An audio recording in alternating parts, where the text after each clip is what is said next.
दर्शकों नमस्कार। Hope all is good. आज एक बहुत ही इम्पॉर्टेंट टॉपिक पर बात करते हैं, शादी।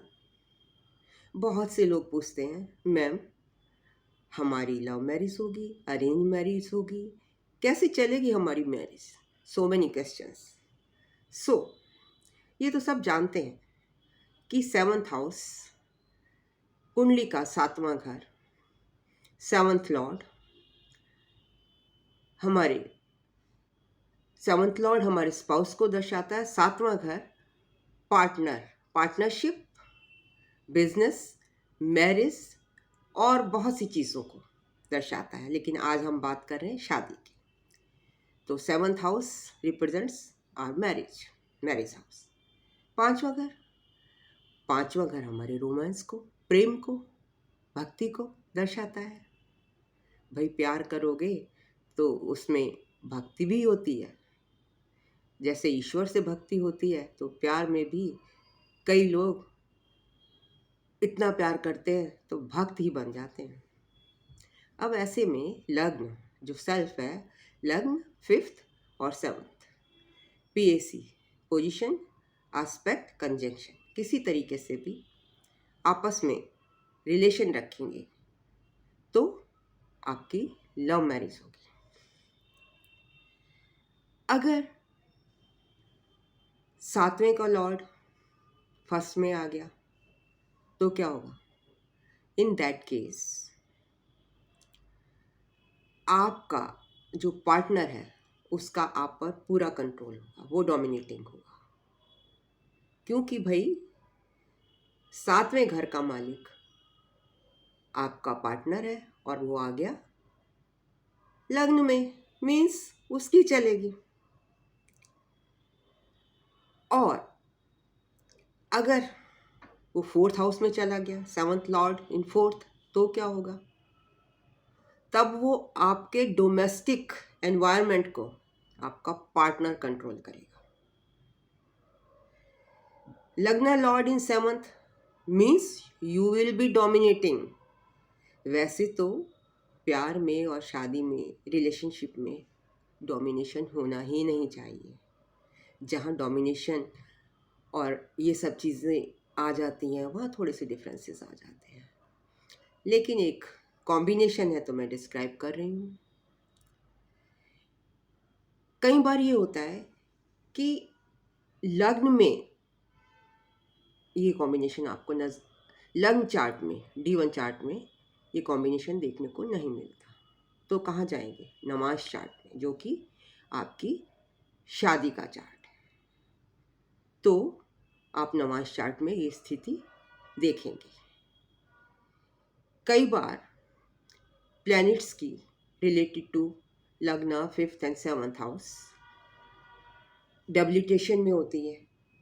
तो अगर वो नमाज चार्ट में अच्छी पोजीशन में है, ओन राशि में है, एग्जॉल्टेड है, तो आपकी स्थिति बेहतर हो जाएगी। एंड सुख के लिए क्या देखना है?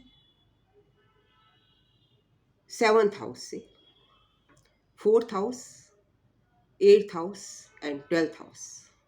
फोर्थ हाउस हमारे मेंटल पीस का है, एट्थ हाउस मांगलिक स्थान है और ट्वेल्थ हाउस बेड प्लेजर्स का है। तो अगर ये अच्छी स्थिति में है तो आप समझ ही गए होंगे कि आपका ये पार्ट कैसा रहेगा। इन केस अगर आपके सेवंथ हाउस पर बेनिफिक एस्पेक्ट है, मीन्स आपकी शादी की लाइफ स्मूथ चलेगी। मेलिफिक प्लेसमेंट है तो थोड़ी बहुत कभी कभार डिस्टर्बेंस हो सकती है। बट मेलिफिक में भी ये देखना है कि अगर उसका जैसे वीनस और सैटर्न बैठ गए सेवंथ हाउस में, अब सैटर्न एग्जॉल्ट हो गया, तो ऐसे में क्या है? ऐसे में आपकी लाइफ, जो मैरिज की लाइफ होगी, लॉन्ग होगी, अच्छे रिलेशंस होंगे, क्योंकि सैटर्न इज एग्जॉल्टेड, दो मेलिफिक बट एग्जॉल्टेड, और वीनस यहाँ पर ओन हाउस में है। ओन राशि में है, तो ओन हाउस ओन राशि, तो ये सब आपको चेक करना है। मेलिफिक्स का इफेक्ट आ रहा होगा तो अकॉर्डिंगली जो रिलेशनशिप की क्वालिटी है उस पर डिपेंड करेगी। जितना बेनिफिक एस्पेक्ट होगा उतना ज़्यादा अच्छा होगा।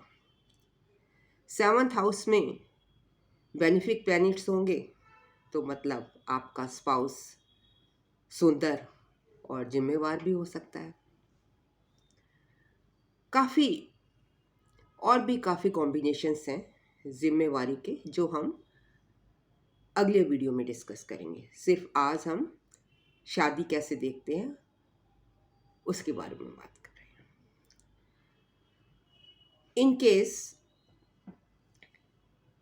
7th लॉर्ड 11th में चला जाए तो क्या होता है?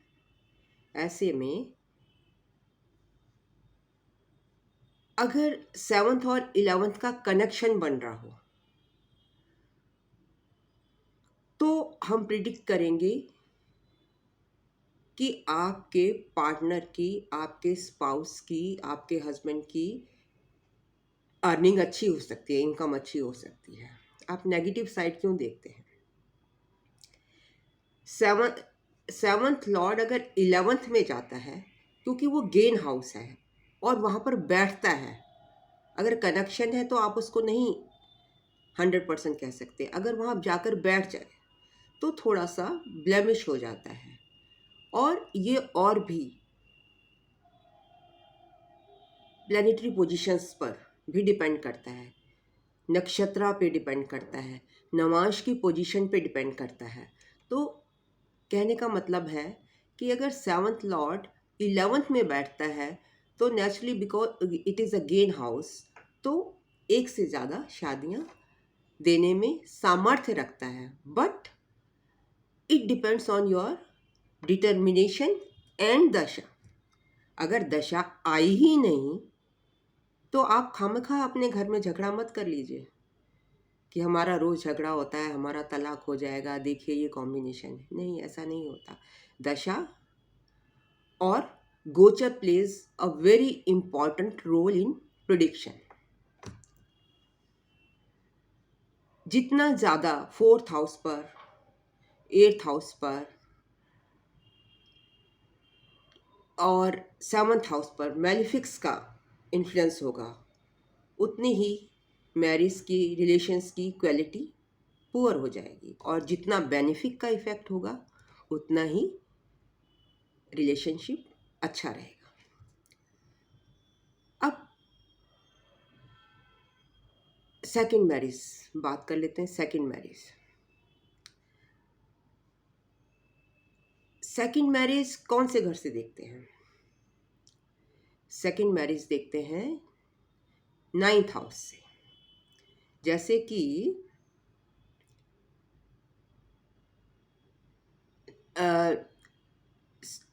फर्स्ट मैरिज देखते हैं 7th से, उसी तरीके से 9th से 9th 3 हाउसेज अवे है, तो सेकंड मैरिज 9th हाउस ही डिनोट करता है। और इसके सामने कौन सा है? 3rd house. तो इससे आप अपने सेकंड मैरिज के स्पाउस की क्वालिटीज़ देख सकते हैं। फर्स्ट मैरिज में 7th हाउस से आपके स्पाउस का अपीयरेंस का भी पता लगाया जा सकता है, डिपेंडिंग ऑन द राशि and placement of planets. Similarly, from 9th house, we look for second marriage, और 3rd हाउस जो उसके सामने, 7 घर सामने बिल्कुल जस्ट ऑपोजिट है, उससे उसके नेक्स्ट स्पाउस का भी आप पता लगा सकते हैं। और इसी तरह 9वें घर से 4, 8, 12 सेकेंड मैरिज की प्रॉस्पेरिटी को बताएगा। राहु एक ऐसा प्लैनेट है जो अगर 5th में बैठ जाए तो मल्टीपल रोमांस मल्टीपल अफेयर दे सकता है। सेवंथ में बैठ जाए, बट डिपेंड्स ऑन राशि। जिस राशि के साथ, जिस प्लैनेट के साथ बैठता है, उस जैसा ही इफेक्ट देता है। तो डिटेल एनालिसिस की ज़रूरत है, but generally Rahu more than one marriage देने में कैपेबल होता है। एंड देयर शुड बी दशा ऑल्सो। जब दशा रिलेटेड होगी तभी उसका इफेक्ट आएगा, नॉट ऑलवेज। इसी तरीके से सेकेंड मैरिज के लिए 9th हाउस है, 9th लॉर्ड है, बट ये सबकी, इन सबकी कंफर्मेशन हमें नवांश कुंडली से देखनी होती है। ये जितने भी प्लैनेटरी पोजीशन हैं, क्योंकि जो नवांश है, D9 चार्ट है, वो हमारे मैरिज का चार्ट है।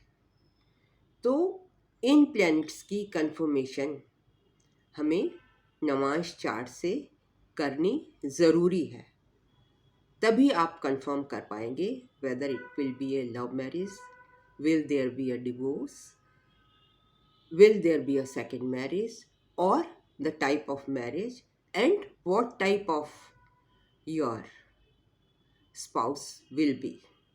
अपने स्पाउस की अर्निंग, जो भी स्पाउस के बारे में, मांगल्य स्थान, ये सब 8वां घर होता है मांगल्य स्थान, तो वो भी देखना बहुत ज़रूरी होता है। शादी करते टाइम कुंडली मिलान, it is also a very important thing, जिसमें आपको सभी 8 पॉइंट्स का